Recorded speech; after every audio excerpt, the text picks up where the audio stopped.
എന്നാൽ അവിടുന്ന് എൻ്റെ വഴികൾ അറിയുന്നു. അവിടുന്ന് എന്നെ പരീക്ഷിച്ചു കഴിയുമ്പോൾ ഞാൻ സ്വർണം പോലെ പ്രകാശിക്കും. ജോബിന്റെ പുസ്തകം 23-ാം അധ്യായം 10-ാം തിരുവചനം. സർവശക്തൻ നമ്മുടെ വഴികൾ അറിയുന്നു. അവിടുന്ന് നമ്മെ പരീക്ഷിച്ചു കഴിയുമ്പോൾ നാം സ്വർണം പോലെ പ്രകാശിക്കും. നമ്മുടെ ജീവിതം പ്രകാശമായി മാറുവാൻ വേണ്ടിയാണ് ദൈവം നമ്മളെ പരീക്ഷിക്കുന്നത്. പലരും പല പരീക്ഷണങ്ങളിലൂടെ കടന്നു പോകുന്നവരാണ്. എന്നാൽ ദൈവം കൂടെയുണ്ട്. കർത്താവ് നമ്മുടെ ഒപ്പമുണ്ട്.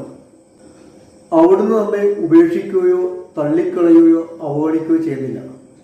നമ്മുടെ നന്മയ്ക്ക് വേണ്ടിയാണ് ദൈവം നമ്മളെ ശാസിക്കുകയും ശിക്ഷിക്കുകയും ചെയ്യുന്നത്. അവിടുത്തെ അനന്തമായ പദ്ധതി നമ്മുടെ ജീവിതത്തിൽ ഫലമണിയാൻ വേണ്ടി താഴ്മയോടുകൂടി അവിടുത്തെ കരങ്ങളിലായിരിക്കാം. തക്ക സമയത്ത് അവിടെ നമ്മളെ ഉയർത്തും. ദൈവത്തിൽ ആശ്രയിക്കാം, ദൈവത്തിൽ പ്രത്യാശ വെക്കാം. അവിടുന്ന് ഒരിക്കലും നമ്മെ ഉപേക്ഷിക്കും.